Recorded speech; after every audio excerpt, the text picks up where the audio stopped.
Good morning बच्चों। आज हम लोग कक्षा 12 जीव विज्ञान अध्याय 6 वंशानुगत का आणविक सिद्धांत में भाग 6 का अध्ययन करेंगे। भाग 5 तक हम लोगों ने अध्ययन कर लिया था और हमने देखा था कि डीएनए की पूरी जानकारी हमने प्राप्त कर लिया था और हमने देखा था कि डीएनए की संरचना वाटसन और किक ने दी थी। तो बच्चों आज हम लोग वाटसन और किक मॉडल के विषय में अध्ययन करेंगे। चलिए बच्चों हम लोग अध्ययन प्रारंभ करते हैं।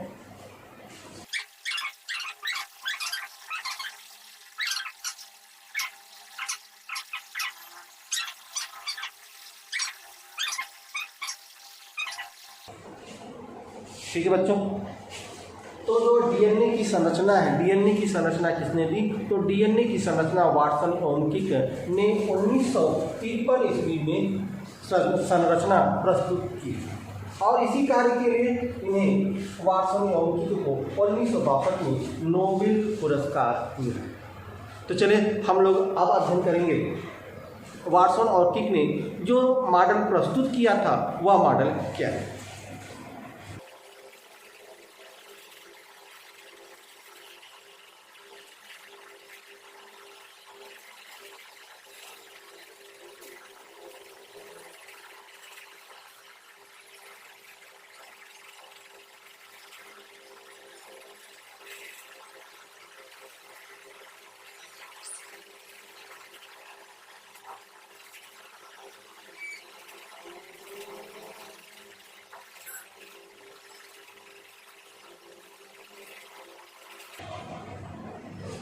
ये है बच्चों वाटसन और किक मॉडल का आपका फिगर और ये चित्र रहा। और यहाँ पे हम लोग बच्चों यहाँ बनाएंगे 5 डैश से 3 डैश और यहाँ पे हम लोग बनाएंगे 3 डैश से 3 डैश से 5 डैश। ठीक बच्चों, और ध्यान रखिएगा वाटसन और किक मॉडल ने जो दिया था, जो इनकी संरचना किया था डीएनए का, इन्होंने कहा था कि डीएनए द्विकुंडलित संरचना है। तो डीएनए कैसा है बच्चों? द्विकुंडलित। ठीक है, यह संरचना है। ठीक है, द्विकुंडलित श्रृंखला की यह संरचना है और यह जो आपका द्विकुंडलित संरचना है ये प्रत्येक श्रृंखला शर्करा तथा फास्फेट से बना होता है। यह अर्ध अक्ष की ओर जो है यह बना होता है, इसकी दिशा अर्ध अक्ष की ओर होता है। तो चलिए हम जो है फास्फेट, शर्करा, नाइट्रोजनी क्षार क्या होता है इसके विषय में हम लोगों ने पिछले वीडियो में अध्ययन कर लिया था। तो चलिए हम लोग यहाँ पे जो है लिख देते हैं phosphate plus sugar, phosphate plus sugar, phosphate plus sugar, phosphate plus sugar, phosphate plus sugar. तो जो यह वाला श्रृंखला है, कुंडलित वाला श्रृंखला, यह भी आपका फास्फेट और शुगर से मिलकर बना है। तो यहाँ पे लिखेंगे हम लोग फास्फेट माने P प्लस S। तो फास्फेट इसकी दिशा होती है। और बच्चों और इनके बीच में यह जो एक कुंडली है और यह दूसरा कुंडली है, अर्थात यह एक न्यूक्लियोटाइड है, यह दूसरा न्यूक्लियोटाइड है। एक न्यूक्लियोटाइड दूसरे न्यूक्लियोटाइड से हाइड्रोजन बांड द्वारा जुड़े होते हैं। जो इसके अंदर की ओर जो है आपका नाइट्रोजन क्षार होते हैं। तो नाइट्रोजन क्षार जो है आपका जुड़ा होता है यहाँ पे। तो जैसे यह आपका है नाइट्रोजन क्षार, उसी तरह से यहाँ आपके नाइट्रोजन क्षार इस तरह से जुड़े होते हैं। यह एडेनिन है और यह मान लीजिए थायमिन डबल बॉन्ड के साथ। ठीक बच्चों, इसी तरह से यहाँ भी आप देखेंगे यहाँ पर आपका इस तरह से यहाँ मान लीजिए एडेनिन हो गया और ये आपका थायमिन डबल बॉन्ड के साथ यहाँ इस तरह से जुड़ेंगे, ठीक है। मान लीजिए यहाँ आपका साइटोसिन हो गया, तो साइटोसिन ट्रिपल बॉन्ड के साथ ग्वानिन के साथ जुड़ता है, आपको पता है, ठीक है। तो इस तरह से यह जुड़ जाए, ठीक है। इसी तरह से बच्चों और ये जो आपका क्रम बन रहा है, ठीक है, एडेनिन से थायमिन या साइटोसिन से जो है ग्वानिन, इसका कोई निश्चित क्रम नहीं होता है, आप अपने अनुसार इसको व्यवस्थित कर सकते हैं, ठीक है। चलिए यहाँ हम थायमिन कर दें। जब हम थायमिन कर देंगे तो पता है थायमिन के साथ हमेशा एडेनिन जुड़ता है डबल बॉन्ड के साथ, ठीक है। चलिए फिर यहाँ यदि हम मान लें यहाँ जो है आपका एडेनिन कर दें तो इसके साथ क्या जुड़ेगा, थायमिन जुड़ेगा, ये भी किसके साथ, डबल बॉन्ड के साथ।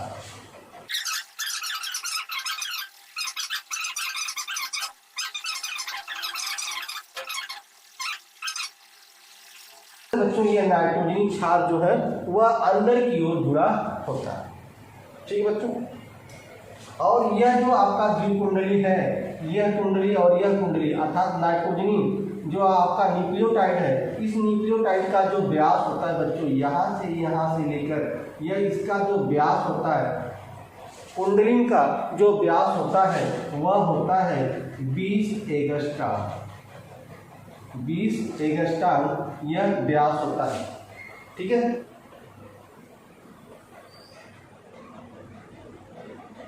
जो एक कुंडली होता है बच्चों, ठीक है, एक कुंडली का पूरा चक्र पूरा करने में उसको 34 एंगस्ट्रॉम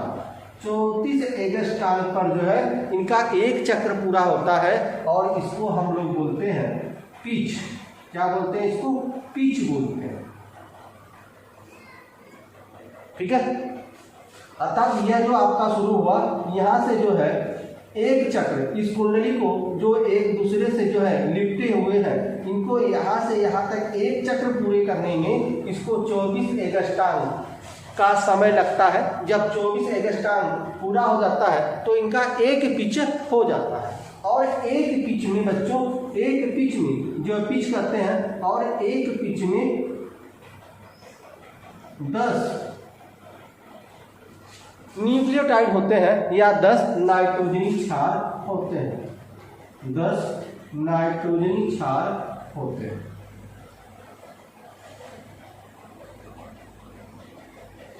नाइट्रोजनी क्षार होते हैं और एक न्यूक्लियोटाइड से निकट के अगर यदि 2 न्यूक्लियोटाइड हैं तो निकट के 2 न्यूक्लियोटाइड के बीच की जो दूरी होती है वह होता है 3.4 एंगस्ट्रॉम, ठीक है बच्चों। तो यह आपका रहा वाटसन और किक मॉडल का पूरा चित्र। अब हम इसके विषय में लिखेंगे।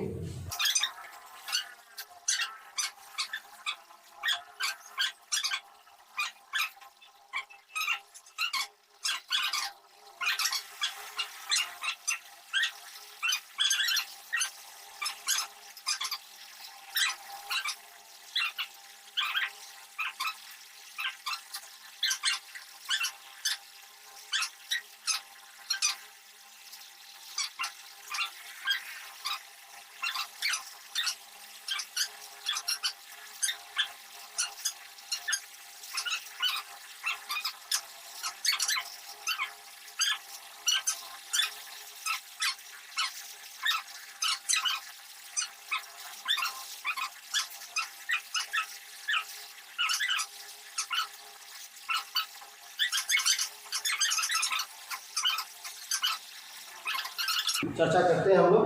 तो ये हमारा फिगर रहा, जो फिगर आपने बनाया है उसको हमने लिखा है कि वाटसन और किक ने डीएनए को द्विकुंडलित संरचना बताया, ठीक है। और जो वाटसन और किक ने कहा कि जो ये डीएनए की संरचना है यह द्विकुंडलित है तथा यह 2 पॉलीन्यूक्लियोटाइड की श्रृंखला से बना होता है। 2 पॉलीन्यूक्लियोटाइड, एक पॉलीन्यूक्लियोटाइड बच्चों यह है और दूसरा पॉलीन्यूक्लियोटाइड यह है, तो श्रृंखला से बना होता है। यह दोनों श्रृंखला एक दूसरे से लिपटी रहती हैं, अर्थात यह एक दूसरे से क्या होते हैं, लिपटी रहती हैं। ठीक है, एक दूसरे के ऊपर क्या होते हैं, लिपटी रहती हैं। दोनों श्रृंखला प्रति समांतर दिशा में विन्यसित रहते हैं, अर्थात एक न्यूक्लियोटाइड दूसरे न्यूक्लियोटाइड से क्या होता है, लगभग परस्पर क्या होते हैं, समानांतर होते हैं। परस्पर समानांतर जो है यह स्थित होते हैं।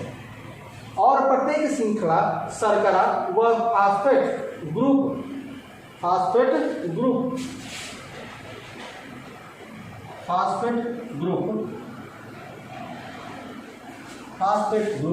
अर्ध अक्ष की दिशा की ओर जुड़े रहते हैं।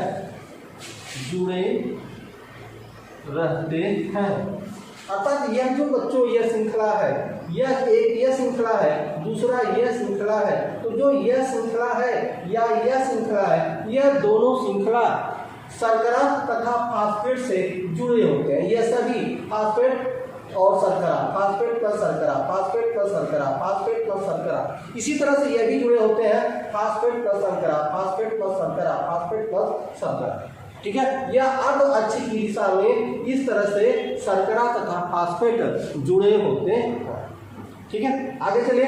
आगे आपने लिखा है तथा अंदर की ओर नाइट्रोजन क्षार हाइड्रोजन बंध द्वारा आपस में जुड़े रहते हैं। तो जो नाइट्रोजन क्षार होते हैं वह अंदर की ओर जो है नाइट्रोजन क्षार जो है हाइड्रोजन बॉन्ड के साथ जुड़े रहते हैं।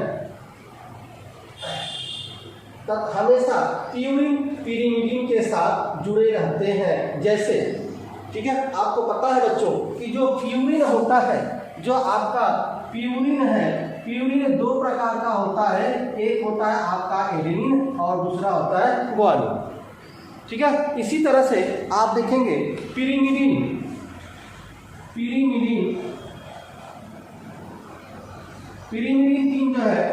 तीन प्रकार का होता है। लेकिन चूंकि जो है हम डीएनए की संरचना पढ़ रहे हैं तो इसमें यूरेसिल को हम नहीं जोड़ेंगे। एक होता है आपका साइटोसिन और दूसरा होता है थाइमिन, साइटोसिन और थाइमिन। ठीक है, तो हमेशा प्यूरिन जो है पिरिमिडिन के साथ जुड़ा रहता है। यदि इस नाइट्रोजन क्षारों में ए आता है तो ए के साथ हमेशा थाइमिन जुड़ता है, वह भी डबल बॉन्ड के साथ। यदि जी आता है तो जी क्या है, जी भी जो है प्यूरिन है, यह हमेशा पिरिमिडिन के साथ जुड़ता है। तो जी हमेशा सी के साथ जुड़ता है, लेकिन कितने हाइड्रोजन बॉन्ड के साथ, 3 हाइड्रोजन बॉन्ड के साथ। तो इस तरह से जो है हमेशा प्यूरिन जो है पिरिमिडिन से या पिरिमिडिन प्यूरिन से जुड़ा होता है हाइड्रोजन बॉन्ड के साथ। ठीक है बच्चों, तो इसका आप स्क्रीनशॉट ले लें। ठीक है, अगला हम पॉइंट इसमें देखते हैं कि इसमें हमने जो पिरिमिडिन के साथ जुड़े रहते हैं। ठीक है, पिरिमिडिन। चलिए आगे हम इसकी संरचना देखते हैं।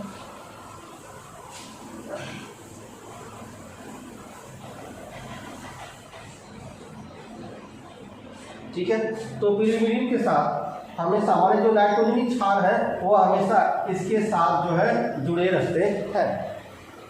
ठीक है, और श्रृंखला, ठीक है, जुड़े रहते हैं। अगला पॉइंट,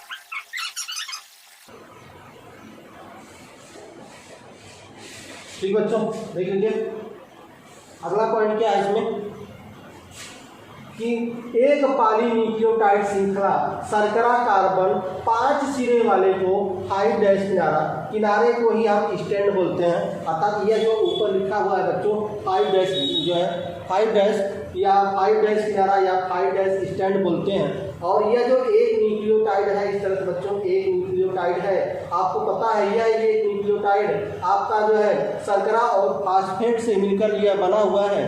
तो जो शर्करा है, शर्करा का जो 5वां कार्बन वाला सिरा है, 5वां कार्बन वाला सिरा, उसको हम 5' किनारा या 5' स्टैंड तथा शर्करा के 3 कार्बन वाले सिरे को, 3 कार्बन वाले सिरे को 3' किनारा या 3' स्टैंड कहते हैं। तो यह जो 5' या 3' लिखा हुआ है बच्चों, इसको 5' किनारा या 3' किनारा या 5' स्टैंड या 3' स्टैंड कहते हैं। और यह देखिए एक न्यूक्लियोटाइड है, यदि जो है आपका यह न्यूक्लियोटाइड 5' स्टैंड से शुरू होता है तो जो यह समाप्त होगा, जो इसका इंड वाला छोर होगा, वह इंड वाला छोर जो है वह 3' स्टैंड होगा। इंड वाला इसका सिरा 3' स्टैंड होगा। यदि यह 5' स्टैंड से शुरू होता है तो इसका इंड वाला जो सिरा होगा वह 3' स्टैंड होगा। और यदि यह 3' स्टैंड से शुरू होता है, 3' स्टैंड से शुरू होता है तो इसका अंतिम वाला सिरा जो है वह 5' स्टैंड होगा। ठीक है बच्चों। तो यदि यह 5' स्टैंड से शुरू होता है तो इसका अंतिम वाला 3' पर समाप्त होगा। यदि 3' स्टैंड से शुरू होता है तो यह 5' स्टैंड पर समाप्त होगा। यही कह रहा है। तो यह 5' और यह 5' और 3' तथा 3' और 5' की दिशा में होते हैं। न्यूक्लियोटाइड का व्यास 20 एंगस्ट्रॉम होता है, अर्थात एक न्यूक्लियोटाइड, 2 न्यूक्लियोटाइड, इन दोनों के बीच की दूरी जो होता है वह 20 एंगस्ट्रॉम होता है। कुंडलों का एक पूरा चक्र, अर्थात इस कुंडलों का पूरा एक चक्र पूरा करने में इसको 34 एंगस्ट्रॉम पर जो है इसका एक पूरा चक्र पूरा हो जाता है। जो यह कुंडलन है, कुंडलन का जो चक्र है, ठीक है बच्चों, वह 34 एंगस्ट्रॉम पर इसका एक चक्र पूरा होता है। ठीक है, जिसे पिच कहते हैं। जो एक चक्र इसका पूरा होता है उस एक चक्र को हम पिच कहते हैं। ठीक है, पिच कहते हैं, सॉरी बच्चों, पिच नहीं पिच, उसको हम एक पिच कहते हैं। और एक पिच में 10 नाइट्रोजनी क्षार होते हैं। 1 2 3 4 5 6 इसी तरह से 10 नाइट्रोजनी क्षार जुड़े होते हैं एक पिच में, अर्थात एक पूरे चक्र को पिच कहते हैं और एक पिच में 10 नाइट्रोजनी क्षार जुड़े होते हैं। और 2 निकटवर्ती नाइट्रोजनी क्षारों के बीच, 2 निकटवर्ती, यह नाइट्रोजन क्षार है, दूसरा यह नाइट्रोजन क्षार है। यदि दोनों नाइट्रोजनी क्षारों के बीच की हम दूरी देखें तो 2 नाइट्रोजनों क्षारों के बीच की दूरी 3.4 एंगस्ट्रॉम होता है। इस तरह से जो है वाटसन और किक ने डीएनए मॉडल प्रस्तुत किया। तो यह डीएनए का पूरा मॉडल है। डीएनए व किक, वाटसन और किक 2 वैज्ञानिक हैं और उन्हीं के नाम पर वाटसन और किक मॉडल दिया जाता है, कहा जाता है। और यह आपको पता है कि 1953 में इन्होंने डीएनए का मॉडल प्रस्तुत किया था और उनके इसी कार्य के लिए 1962 में इन्हें नोबेल पुरस्कार से नवाजा गया। इन्होंने कहा कि डीएनए क्या होता है, डीएनए द्विकुंडलित होता है। ठीक है, डीएनए द्विकुंडलित होता है और यह 2 पॉलीन्यूक्लियोटाइड की श्रृंखला से मिलकर बना होता है। ठीक है, तो यह न्यूक्लियोटाइड यह जो है द्विकुंडलित है और 2 न्यूक्लियोटाइड श्रृंखला से मिलकर बना होता है। और यह जो न्यूक्लियोटाइड है, एक न्यूक्लियोटाइड और दूसरा न्यूक्लियोटाइड, यह फास्फोरस और सल्फेट जो है फास्फेट ग्रुप से मिलकर बना होता है और इसके अंदर यह नाइट्रोजनी बांड द्वारा एक दूसरे से जुड़े होते हैं। क्योंकि एक न्यूक्लियोटाइड यह है, दूसरा न्यूक्लियोटाइड यह है। यह दोनों न्यूक्लियोटाइड किससे जुड़े होते हैं? यह दोनों न्यूक्लियोटाइड जो है हाइड्रोजन बांड द्वारा जुड़े होते हैं। जो नाइट्रोजन क्षार एक दूसरे से जुड़े होते हैं, एडेनिन के साथ थाइमिन, साइटोसिन के साथ ग्वानिन, इस तरह से वह हाइड्रोजन बांड के साथ यह जुड़े होते हैं। और यह जो आपका है, ठीक है, इनका पूरा जो है व्यास क्या होता है, यह 20 एंगस्ट्रॉम होता है और एक चक्र पूरा करने में इनको 34 जो है एंगस्ट्रॉम पर इनका एक चक्र पूरा होता है। इनको हम पिच कहते हैं और एक पिच में 10 नाइट्रोजनी क्षार होते हैं। 2 न्यूक्लियोटाइड या 2 नाइट्रोजन के बीच की दूरी देखें तो 3.4 एंगस्ट्रॉम होता है। ठीक है बच्चों, और ध्यान रखिएगा और यह जो आपका एक न्यूक्लियोटाइड दूसरा न्यूक्लियोटाइड है, यह जो है एक दूसरे के प्रति समानांतर होते हैं, ठीक है, और अर्धचक्र की ओर इनकी दिशा होती है, ठीक है। और यही बता दिया है कि इनका जो शुरू वाला सिरा है, यदि शर्करा का 5वां कार्बन है तो वो 5' किनारा या 5' स्टैंड, यदि जो है कार्बन का तीसरा वाला सिरा है तो इसको 3' या 3 स्टैंड कहते हैं। और वह 5' से 3' तथा 3' से 5' दिशा की ओर इनकी जो है दिशा होती है। इस तरह से जो है वाटसन और किक ने जो है डीएनए की पूरी संरचना दी है, जिसे ही डीएनए व किक मॉडल कहा जाता है, ठीक है। आगे बच्चों अगला अध्ययन हम अगले वीडियो में करेंगे, तब तक के लिए बच्चों।